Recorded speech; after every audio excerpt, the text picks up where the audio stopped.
또 오랜만에 뵙네요. 네, 오랜만에 처음에 왔을 때 정말 허접한 데서 촬영을 해가지고 뭐 충격적이었는데 그 영상 좀 지워주시면 안 되나요? 아니, 내가 만약에 이거 조회수가 잘 나오면요 네. 지워드릴게요. 그거 좀 지워주세요. 네. 정말 굴욕적인데. 실적하면은 삼성전자라던가 LG화학, LG전자 이들은 실적이 나왔으니까 이런 눈에 보이는 종목으로 접근해야 되는데 3분기 생각보다 너무 잘 나왔단 말이죠. 네. 4분기 기대치 낮아지지 않을까요, 다들? 그러니까 이제 실적이라는 건 가장 이제 기본적으로 일단 과거의 데이터다라는 걸 여러분들 염두를 해두셔야 돼요. 과거. 많은 투자자분들이 좀 오해를 하시는 게 네. 실적 발표를 보고 실적이 좋아서 매수를 하면 늦어요. 맞아요. 왜냐하면 주가라는 건 항상 이 실적에 대한 기대감이 3개월 내지는 뭐 길게 보면 거의 한 6개월, 1년치의 실적도 미리 선반영이 되면서 움직이는 거기 때문에 실적이 잘 나왔다라고 해서 그때 매수를 하면 오히려 물리는 경우가 많다. 요번에 삼성전자 실적 발표하자마자 바로 빠졌죠. 맨날 그래. 그러니까 LG전자도 네. 3분기 기준으로 보면 창사 이래 최대 실적이 나왔어요. 어닝서프죠 뭐. 바로 빠졌죠. 그죠? 그리고 오늘 LG화학 실적 발표했는데 영업이익 9천억. 네. 컨센서스보다 20%가 넘게 실적이 잘 나왔는데 바로 마이너스 3%. 맞아요. 이런 게 어찌 보면은 특히나 우리 시장은 실적 발표를 하고 나면 이미 기대감이 이제 선반영이 되어 있다가 어떤 사람들은 말 그대로 소문에 사서 뉴스에 팔라 차익 실현 물량들이 좀 나오기 때문에 일시적으로는 분명히 이제 조정이 조금 들어올 수는 있어요. 근데 이제 LG화학이나 뭐 LG전자나 삼성전자나 이런 종목들을 여러분들이 어차피 단기적으로 대응하는 게 아니잖아요. 그래서 네. 이런 기업들의 실적이 정말 시장 예상치보다 훨씬 더 잘 나왔고 특히나 더 고문적인 부분은 지금이 코로나19라는 그럼에도 불구하고 어마어마한 경제적인 우한에 지금 직면해 있는 상황이잖아요. 뭐 우리나라는 상황이 좀 좋지만 미국은 지금 매일같이 또 5만 명 넘게 확진되고 있고 그런 상황임을 감안했을 때 요 기업들이 이 정도의 이제 실적을 만들었다는 거 저는 상당히 좀 중요한 포인트다. 그래서 실적이라는 건 결국은 이제 시기열상으로 놓고 보면 네. 지금 잘 나오고 있는 실적이 연속적으로 계속 잘 나올 수 있느냐 그리고 잘 나오면서도 실적이 성장할 수 있느냐 그 두 가지가 이제 가장 중요한 포인트라고 보시면 삼성전자 저는 요 두 가지 충분히 만족할 수 있다. 4분기 때 실적 물론 이제 4분기는 보통 이제 계절- 성과급을 좀 줘야 되는 그런 시점이잖아요. 네. 그러다 보니까 영업이익 이제 조금 깎아먹는 그런 이제 요소는 분명히 좀 있겠지만 4분기 때도 저는 최소한 10조에서 11조 원 정도 나올 수 있다라고 보고 그러면 3분기 연속으로 2분기 때 9조 원 어닝 서프라이즈, 넘겼죠. 3분기 때 12조 원이 넘었죠. 4분기 때도 10조 원 이상의 영업이 나온다라면 지금 전 세계 어떤 기업을 한번 찾아보세요. 삼성전자처럼 돈을 잘 버는 회사가 있는지. 지금 증권사들의 이제 목표 주가, 물론 이제 뭐 증권사들의 목표 주가를 100% 다 믿을 수는 없지만 그렇죠. 삼성전자의 목표 주가 지금 8만 6천 원까지 나와 있어요. 물론 이게 당장 내일 모레 뭐 삼성전자가 8만 원 뭐 간다라는 얘기는 언젠간이라는 걸 아니겠지만 감안해야 돼요. 긴 시간을 놓고 본다면 네. 삼성전자의 실적이 그만큼 지금 잘 나오고 있고 특히나 4분기부터는 이제 내년으로 넘어갈 때 디램 쪽도 이제 서버 디램 수요가 다시 회복된다라는 시그널이 벌써 나오고 있죠. 특히나 파운드리 쪽 삼성전자 이재용 부회장이 지난 한글날 연휴 때 유럽으로 갔잖아요. 네덜란드 갔거든요. 노광 장비 만드는 ASML과 비즈니스 미팅을 하기 위해서 이제 갔다라는 썰이 유력한데 노광 장비 한 대 들어오면은 그 파생적으로 네. 관련된 장비 소재 기업들의 장비가 얼마나 많이 들어갈까? 이걸 여러분들 생각해 보시면 삼성전자가 올해 연말까지 반도체 쪽에만 거의 20조 원 가까이 저는 투자를 한다라고 보거든요. 그러면 내년에 투자 금액이 더 늘어나기 때문에 삼성전자 실적이 우상향하면 당연히 삼성전자하고 거래하는 장비 그쵸. 소재 기업들 실적도 좋아질 수밖에 없기 때문에 특히나 지금 IT 기업들 되게 재미없잖아요. 네. 그래서 지금 매수를 해두셔야 된다. 노잼이죠, 노잼. 네, 노잼이기 때문에 더더군다나 매수를 좀 해두실 필요가 있다. 그걸 좀 강조를 좀 해드리고 싶습니다. 그럼 영민킴이 사실 삼성전자만 이야기하고 가면 너무 진부하고 재미없잖아요. 그렇죠. 사실 뭐 이거 모르는 사람이 어디 있겠어요. 다른 무언가를 갖고 오셨겠죠. 그렇죠. 실적에 대한 그래서 이야기. 이제 중소형주들 중에 네. 그야말로 이제 깜짝 놀랄 만한 실적이 나오면서 삼성전자의 이제 투자와 괴를 같이 하는 종목. 예를 들면 이제 삼성전자의 이제 투자 포인트는 딱 두 가지를 정리하면 돼요. 하나는 미세화. 소위 말해서 이제 EUV 공정 얘기 많이 하죠. 네. 미세 공정과 관련된 투자. 이 미세화가 첫 번째 키워드. 네. 두 번째는 이제 국산화. 국산화. 라고 생각하시면 돼요. 요 두 가지 키워드를 충족시키는 종목 중에 상반기 때 그야말로 화려하게 막 5배, 7배씩 급등한 종목이 바로 동진 세미캠 그리고 SNS텍 이런 종목들이거든요. 하반기부터 내년까지 이제 그렇게 올라갈 수 있는 종목. 첫 번째는 에로티 베큐. 에로티 베큐. 진공관을 만드는 회사예요. 네. 이 회사 내용이 정말 어마어마하게 좋은데요. 네. 진짜 여러분들 좀 주목을 해보셔야 되는 게 국산화를 시키려면 일단 해외 의존도가 높은 쪽이어야 되잖아요. 지금 80% 이상 삼성전자가 해외에서 수입하고 있어요. 영국에, 네. 영국의 에드워드라고 하는 회사에 이제 수입을 해오고 있는데, 그걸 이제 내부적으로 지금 국산화를 상당히 빠르게 추진하고 있다. 그리고 국내에서 낙점을 받은 회사가 LT 베큐입니다. 조심스럽긴 하지만 SNS 택도 삼성전자가 지분 그렇죠. 8% 투자했잖아요. 맞아요. 직접 네. 투자를 했거든요. 아마도 LT 베큐도 직접 투자할 수 있는 가능성도 상당히 높아요. 그래서 그런 이제 호재들을 감안한다면 내년까지 LT 베큐의 주가 지금 거의 뭐 역사적인 고점 부근인 17,000원, 뭐 18,000원 근처까지 올라와 있거든요.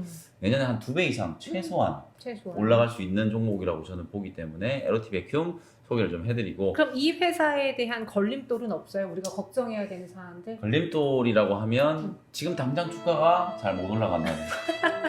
그래서 아니, 지금 안 올라갔으니까 개인 투자자분들이 사셔야 된다는 거예요. 좋아요. 네. 이만큼 올라가 있는 종목을 살 수는 없잖아요. 아니, 이만큼 오르긴 했는데 거기서 이제 쉬고 있잖아요. 그렇죠. 네. 그런 자리이기 때문에 충분히 여러분들이 좀 접근을 해볼 수 있다. 오히려 남들이 관심 갖지 않을 때 좀 주목을 좀 해야 된다라는 그런 종목을 이제 말씀을 좀 드리고, 또 하나 있는 IT 종목 중에서 소재 종목이 이제 ENF 테크놀로지라는 회사가 있어요. ENF 테크놀로지. 요 회사도 이제 제가 조금 선호하는 종목 중에 하나인데, 동진 세미캠이 이제 큰 형님이면 ENF 테크놀로지는 뭐 한 둘째 정도 된다, 이렇게 생각하시면 되고요. 요 회사가 이제 개발하고 있는 게 아까 노광 장비 말씀드렸잖아요. 노광 공정이 이제 핵심적인 게 또 포토레지스트, 불화 아르곤, 뭐 네. 포토레지스트, 그 다음에 이제 EUV 포토레지스트 국산화가 전혀 안 돼 있습니다. 지금 이거는- 작년부터 일본이 수출 규제가 나오고 나서 1년 정도 진행이 됐는데 여전히 지금 포토레지스트 쪽은 일본 의존도가 80% 이상이에요. 그러니까 앞으로도 국산화와 관련된 이슈가 계속해서 좀 제기될 수 있을 만한 그런 분야고, 실적도 실제로 좀 잘 나오고 있고, 불아르곤 특히나 EUV 쪽도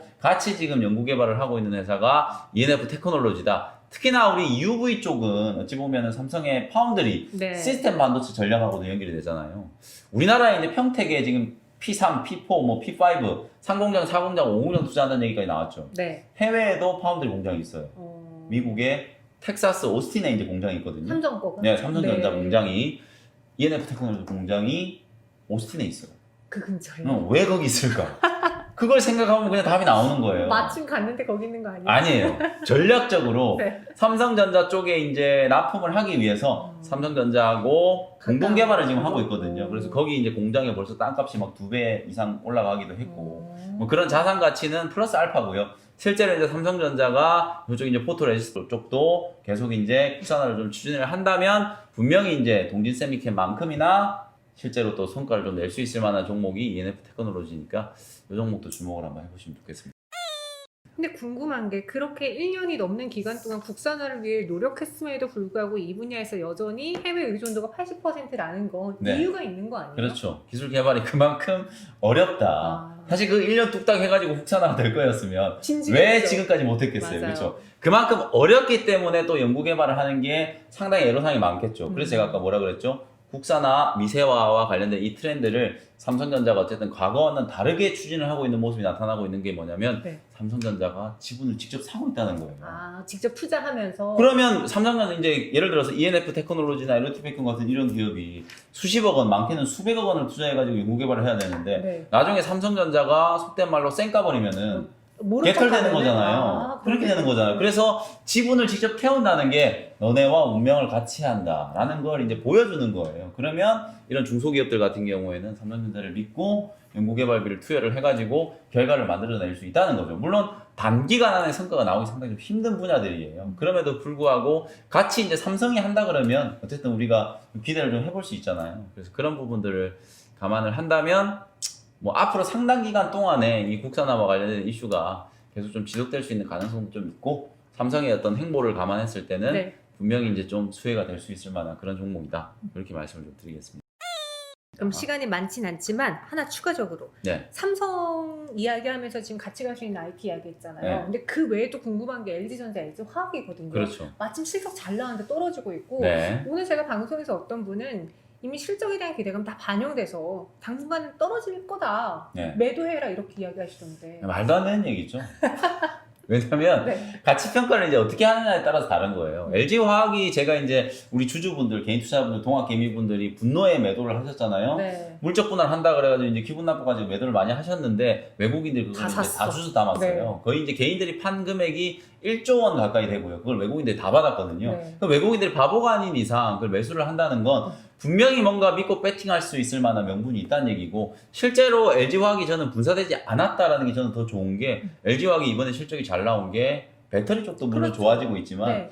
케미칼 쪽, 아. 플라스틱 소재들 만드는 게 너무 잘 되고 있어요. 소위 말해서 이제 뭐 PVC라든지 ABS라든지 PE라든지 플라스틱 계열의 이제 이 소재들이 엄청나게 이제 호황, 마진 스프레드가 엄청나게 좀 커진 것도 커진 거지만 매출 규모 자체가 계속 지금 증가를 하고 있거든요. 그럼 왜 갑자기 이런 플라스틱 소재가 많이 들어갈까요? 그 포장 용기 때문에. 포장 용기 그것도 그건데 네. 실제로 우리가 만들어내는 이 가전 제품들, IT 제품들이 아. 대부분 이렇게 고농도의 이제 이 플라스틱 소재들이 들어가거든요. 네. LG전자 실적이 왜 잘 나왔어요?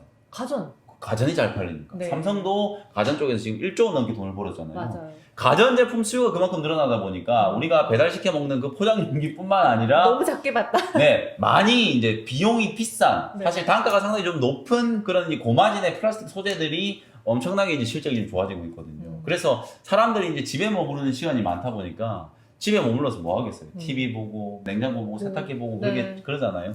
그러면서 이제 바꾸고 싶은 거예요, 그걸. 많이들 바꾸고 새로운 제품들을 많이 쓰다 보니까 실적이 앞으로 상당 기간 동안 좋아질 수 있는 가능성이 있거든요. 그래서 LG화학은 소위 말해서 배터리 쪽이 성장할 거다라는 거에 대해서는 이견이 없잖아요. 그렇죠. 연평균 최소한 30% 40% 이상 성장한다라고 보면 지금 정도 주가 수준은 저는 아주 매력적이다.